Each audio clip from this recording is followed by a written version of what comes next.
Okay, let's get started. So today I'll be talking about presentations, but before I start, Rahul has an announcement. First of all, please do not include the 700 or something megabyte file restaurants.jsonl in your submission for homework 5. Please do not include that, okay? So if you typically what people do is they put it in a data directory or some kind of temp directory, so you're not tempted to add it to GitHub. So just make sure you don't submit that, please. And yes, submit your proposal, please, for the projects. All right? And now, since I'm going to talk about presentations, I'll be giving a presentation. Can I please ask you to close your laptops today? Everybody? Thank you. I want you to have rapt attention to this presentation. Okay, so presentations, we all give them. You will give them in your careers many, many times, I predict. And you also have to do a 2-minute presentation video for your final project, so this is actually immediately relevant to you. And there's many kinds of presentations. The presentation I'm talking about today is not a lecture. It's not going to be for your peers. It's not going to be for people that have deep technical knowledge with what you're doing. It's actually a presentation of technical material to a general audience. So for example, presentation of your final project to the internet, right? So that's the kind of presentation I'm talking about. So let's start with looking at an example. And I found this on the web. I think it's a very good video to show you what typical presentations look like today.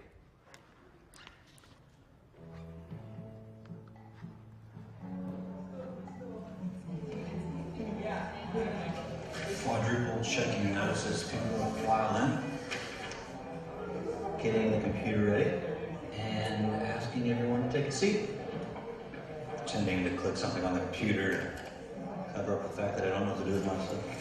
Arriving just in time. Wrapping up our conversation about a popular TV show we watched last night. Disdain for popular TV show.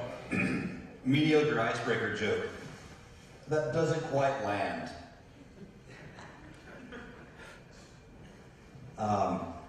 Attempt to redeem myself by making fun of that guy. Laughing at that guy. Laughing because he's laughing and I like him. Not laughing, and now checking out for the rest of the session. Title, dramatic pause of my presentation. Question about how long this session will last? Annoyed, vague response. Exaggerated eye roll. Poignant quote from unknown philosopher to kick off presentation in dramatic fashion. Juvenile slide transition to spice things up. Reading a long paragraph exactly as it appears on the PowerPoint slide about a shocking statistic I just learned about, followed by all kinds of vague lingo that no one will remember 2 seconds from now, capped off by 3 bullet points. Proudly pause to make sure everyone notices my awesome clip art choice. Out-of-date pop culture reference. Correction about pop culture reference. Defending pop culture reference by citing social networking site no one uses. Audible sigh to make sure everyone knows this is a complete waste of my time. Serious and somewhat over-the-top reminder about how important this information is.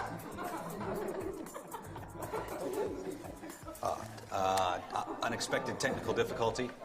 Embarrassed. People can see my desktop background. Snide remark about how Macs are better than PCs. Desperate plea for IT guy.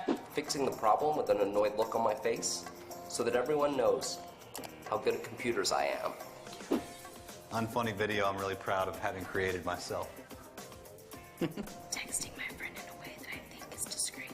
Clearly aware of the texting. Prefacing a preface of a preface so that no one really understands the point that I'm prefacing.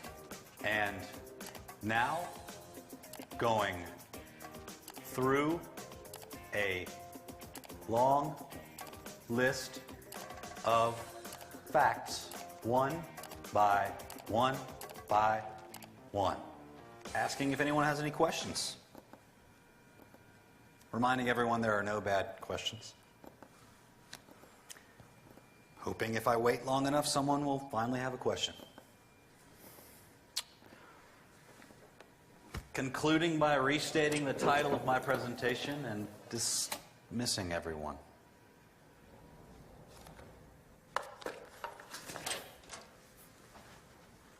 Excited that someone came back for a follow-up conversation. Grabbing pen that I accidentally left.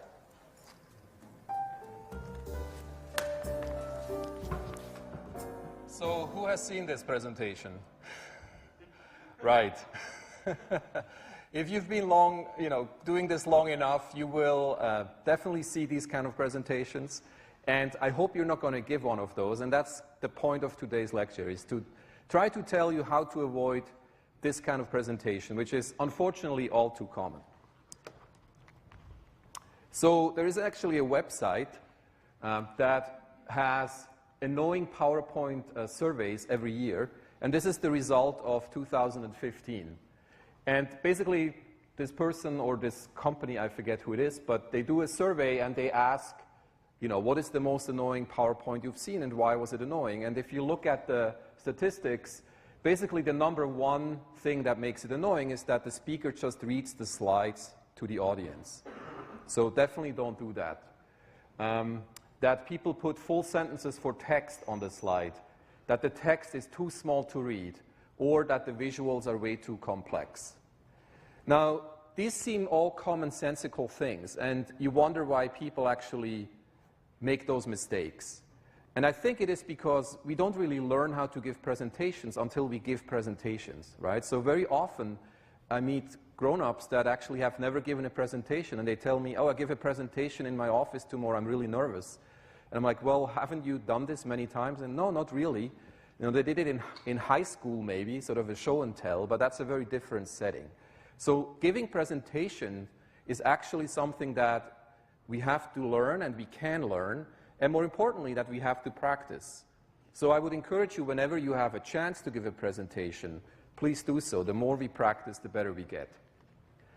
And if you look at the word cloud of all of the comments that were submitted to this survey, the number one word that sticks out is most presentations are boring. And so we definitely want to have boring presentations. And there's a nice phrase, death by PowerPoint, and you don't want your audience to look like this, all right? I'm going to show you a beginning of a TED Talk by Sir Ken Robinson to just give you a glimpse of how very different a presentation can actually be.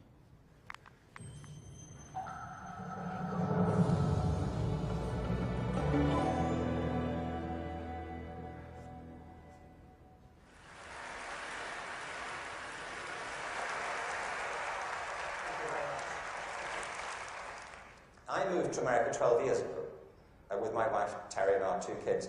Actually, truthfully, we moved to Los Angeles. Thinking we were moving to America, but anyway, it's a short plane ride from Los Angeles to America. I got here 12 years ago, and when I got here, I was told various things, like Americans don't get irony. Have you come across this idea?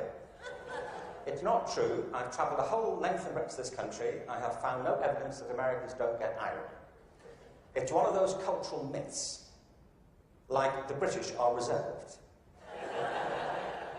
I don't know why people think this. We've invaded every country we've encountered.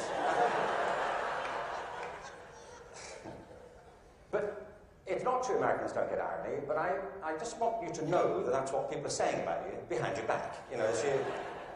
When you leave living rooms in Europe, people say, thankfully, nobody was ironic in your presence. But I knew that Americans get irony when I came across that legislation, No Child Left Behind. Because whoever thought of that title gets irony. Don't they?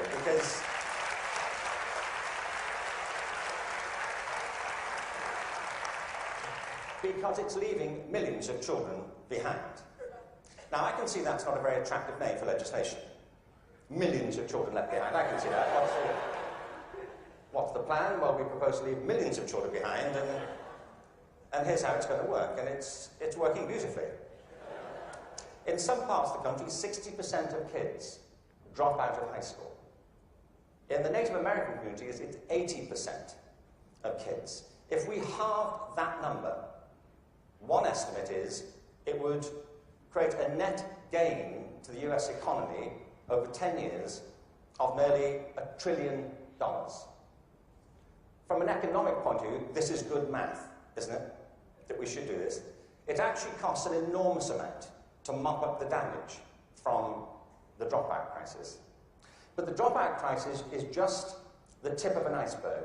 What it doesn't count are all the kids who are in school but being disengaged from it, who don't enjoy it, who don't get any real benefit from it.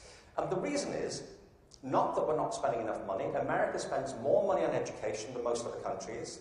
Class sizes are smaller than in many countries. And there are hundreds of initiatives every year to try and improve education. The trouble is, it's all going in the wrong direction.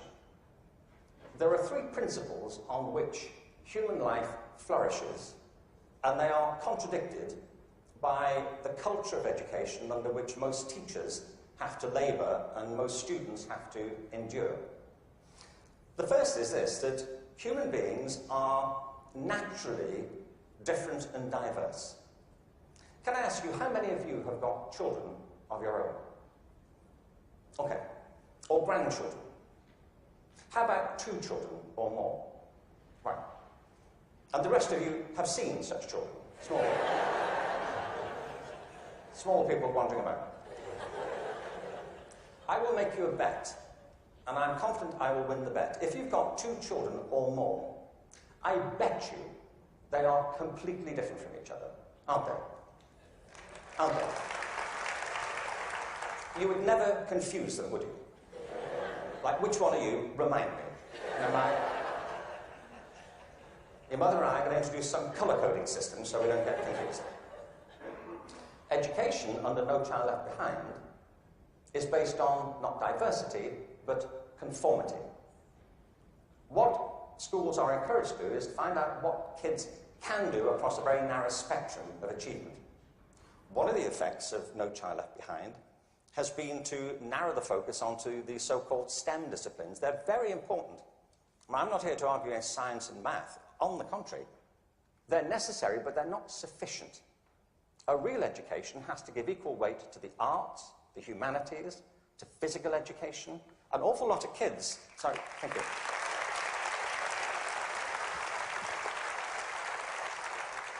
One estimate in America currently is that something like 10% of kids getting on that way are being diagnosed with... I'm going to stop here. I encourage you to watch the whole talk. You can find it on TED.com and just search for his name. What's different about this talk from the typical PowerPoint presentation that we started with? Give me some keywords here, some ideas. What is striking you as different? No PowerPoint, yes. What else? Say again? Humor, yes. He's funny. He knows his subject matter without having to look anywhere. That's right. Frankly, he has given this talk for many, many years, and he knows it by heart, and he knows his subject matter, yes. What else do we know about the subject matter and him? Does he like it? Is he interested in it? Sorry. Maybe like interactive. He makes it interactive? And you were saying? He's engaging with the audience, yes. And he's passionate. He's passionate about this subject. This is his life's work, right? He's talking about something he's passionate about. So those are all key aspects of what makes a presentation great. So today, I just want to leave you with 3 points, 3 very important points, and they can summarize in one word: clarity. Okay, you want to have clarity in the presentation. You want to have a clarity of the message, you want to have a clarity of your slides, and you want to have the clarity of your delivery. And now this sounds really, really simplistic, but just try to achieve clarity in all 3 of these, and you'll be fine. You'll be actually above average in what most presentations today look like. So what is the clarity of message that I'm referring to? Well, it's what we talked about already in this class, when we talked about writing and when we talked about putting together some PowerPoint slides in your homework. It's very simply to know where you want to go. What's the goal of your presentation? Where is the audience right now? You need to know your audience, right? What is the audience? What do they know? What are their feelings? What are their backgrounds? What kind of ideas and maybe preconceived notions do they bring to the talk? And how can I get them from where they are to where I want them to be? That's just the clarity of the message. And it all starts with a big idea. Every talk should basically have one big idea. Okay, that you can formulate in a sentence. So basically state the problem, state its impact, and then state the solution. So, flying cars will solve the congestion and environmental problems in our cities. That's a problem statement. Now, you may not agree with this, but it's a very clear and big idea. And I can give a talk about that. So when you give a presentation, really focus on one key takeaway. And frankly, if you can achieve that, that's already more than what most presentations are trying to achieve. One of the biggest problems in presentations is that people try to convey too much information, and they get lost in the details very quickly. So if you know your big idea, you can really focus and have a very clear message. So I'd like to show you another clip from one of the world's best presenters, Steve Jobs. And this is when he announced the iPhone in 2007. And you may have seen this. How many of you have seen this? Okay, so I just want to play it. I want to play the first few minutes to show you what his big idea is and how he's starting to unravel sort of the mystery of this big idea.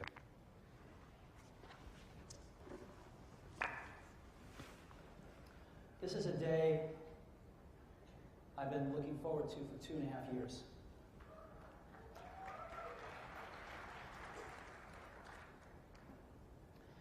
Every once in a while,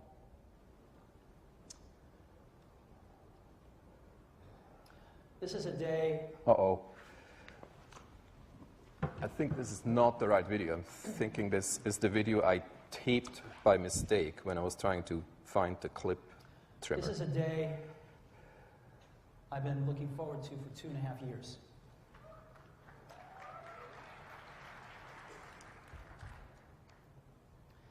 Every once in a while, a revolutionary product comes along that changes everything. And Apple has been, well, first of all, one's very fortunate if you get to work on just one of these in your career. Apple's been very fortunate.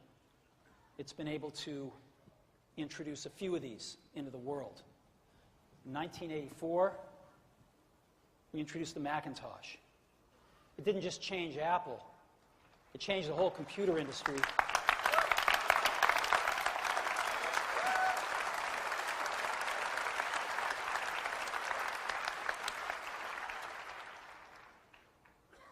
In 2001, we introduced the first iPod. And it didn't just change the way we all listen to music. It changed the entire music industry. Well, today, we're introducing 3 revolutionary products of this class. The first one is a widescreen iPod with touch controls.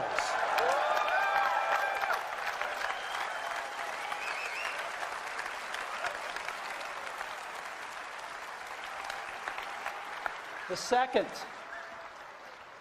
is a revolutionary mobile phone.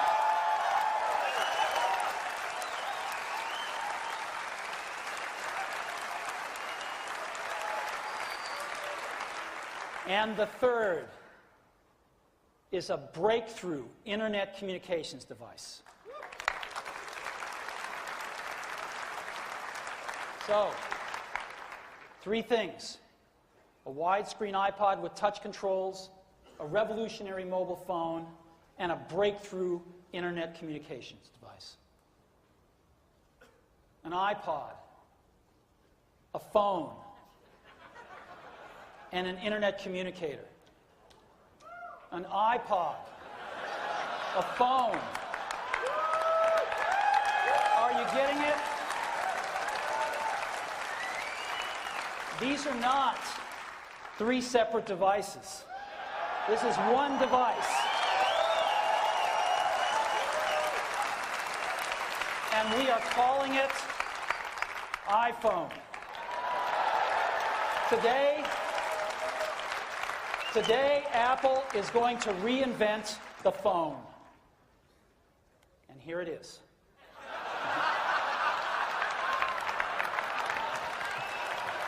No. Actually, here it is, but we're going to leave it there for now. So clearly, a very big idea. Frankly, if you remember phones before the iPhone and you compare phones after the iPhone, it has really, truly revolutionized telecommunications and phones. And the way he's introducing it is just so memorable. I remember watching this in 2007, and I still remember the opening that many years later. And I think it's just a great opening for a very big idea, right? So every talk should have one big idea where you want the audience to go to, something that you're really passionate about, something that you really want them to know. This is not one of those talks, okay? I don't want to pick on Microsoft, that's kind of unfair. But, I just like this slide so much and this picture. And I like that the wow starts now in the background. I think this was the introduction of Windows Vista. Remember Windows Vista? So just contrast those two talks and contrast those two pictures in your mind, and you see the difference. And actually, frankly, the problem Microsoft has is that they're usually just talking too much about features, and the big idea gets lost. And the genius of Steve Jobs was that he really was able to focus on the big ideas. So when you think about the clarity of your message, you want to tell a story. And we've talked about storytelling already. I don't want to repeat all of that. But there is different ways of telling a story. There is no one right way to do it. And it's up to you to decide how you want to tell your story. So once you know what your big idea is, you can either start with that. You can tell, here's the problem I'm trying to solve, and here is my pathway, and finally, here is my solution. More effective might be, you start out with the problem, and then you show the solution. Kind of what Steve Jobs did, right? So he sort of said a little bit like, we've done all this cool stuff, but now, we're going to attack these other 3 areas that need innovation, and here is our solution. Or you can follow one of these classical storytelling principles, like the hero's journey. Think of Star Wars. You can actually present a problem, present a challenge, have an unwilling hero in the story that might be you, or it might be a coworker, or it might be a company that is dragged into the challenges and all of a sudden emerges as the hero, tries to fight the evil empire, loses at first, but finally emerges victorious.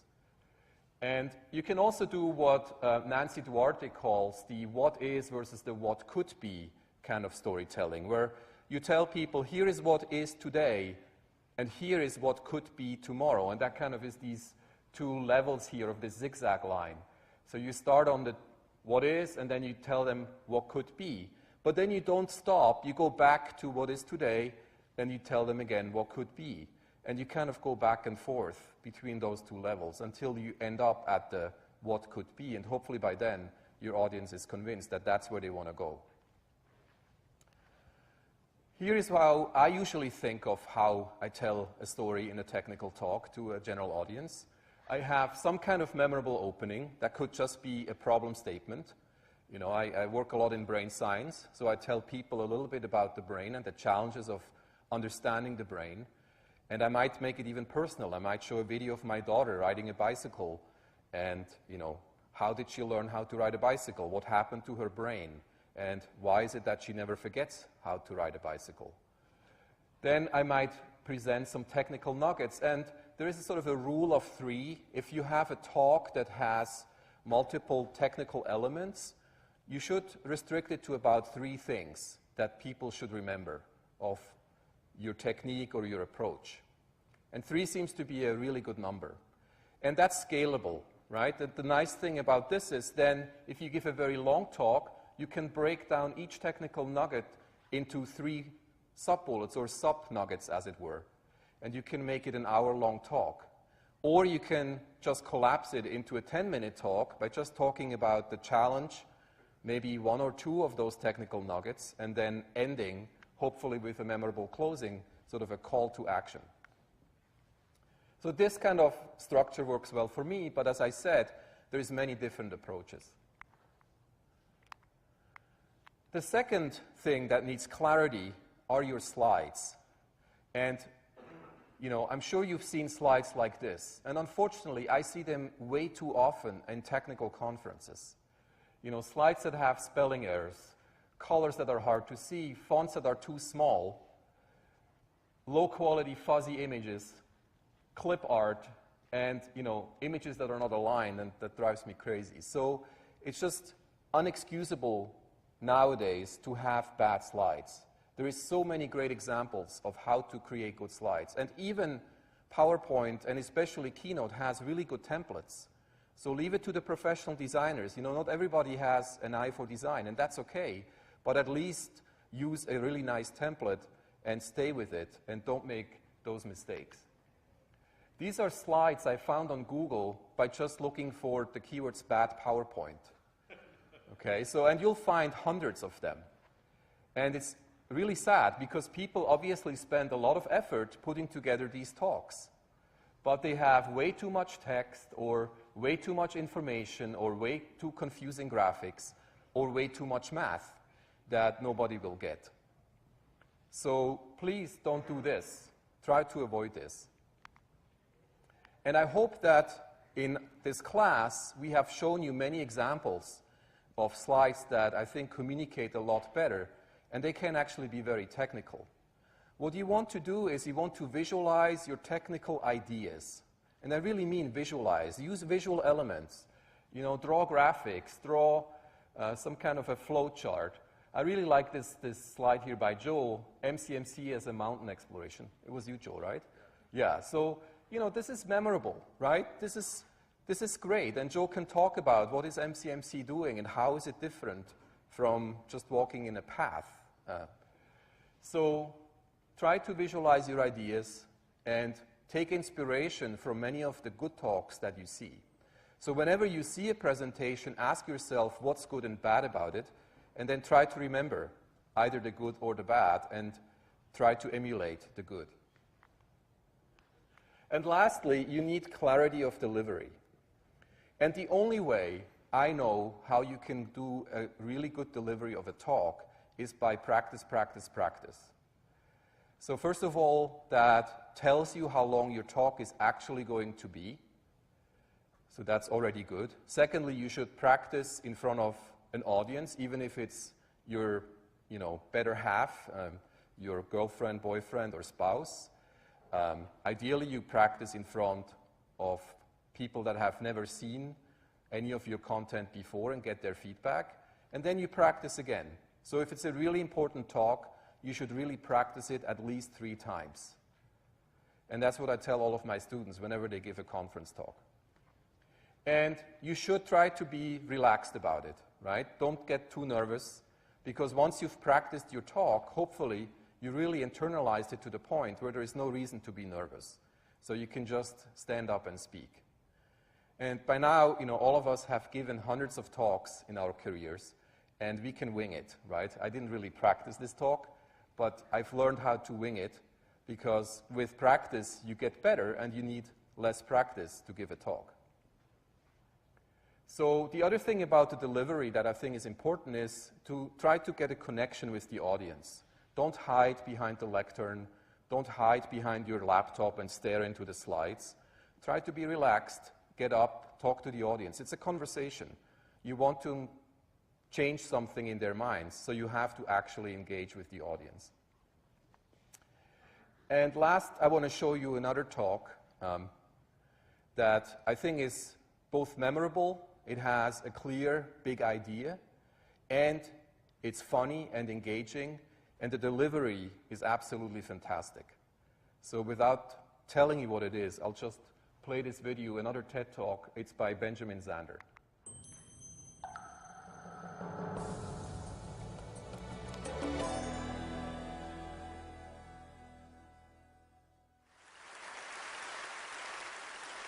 Probably a lot of you know the story of the two salesmen who went down to Africa in the 1900s. They were sent down to find if there was any opportunity for selling shoes. And they wrote telegrams back to Manchester. And one of them wrote, "Situation hopeless, stop, they don't wear shoes." And the other one wrote, "Glorious opportunity, they don't have any shoes yet." Now, there's a similar situation in the classical music world, because there are some people who think that classical music is dying, and there are some of us who think you ain't seen nothing yet.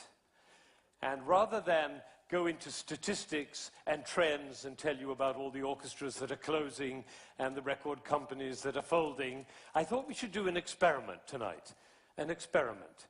Actually, it's not really an experiment because I know the outcome. But it's like an experiment. Now, before we start,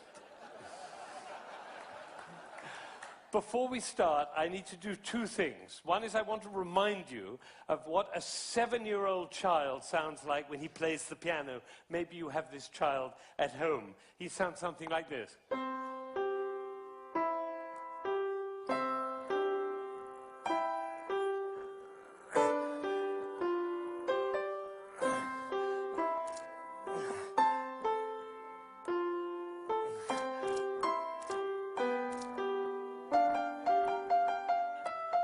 I see some of you recognize this child. Now, if he practices for a year and takes lessons, he's now 8 and he sounds like this. And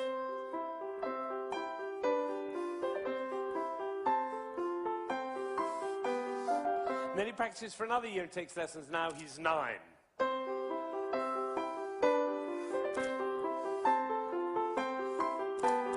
And then he practices for another year and takes lessons, now he's 10.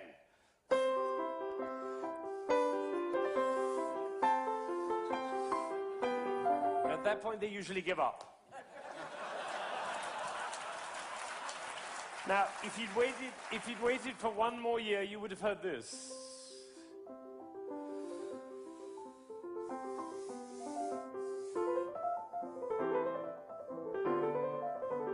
Now, what happened was not maybe what you thought, which was he suddenly became passionate, engaged, involved, got a new teacher, he hit puberty, or whatever it is. What actually happened was the impulses were reduced. You see, the first time he was playing with an impulse on every note.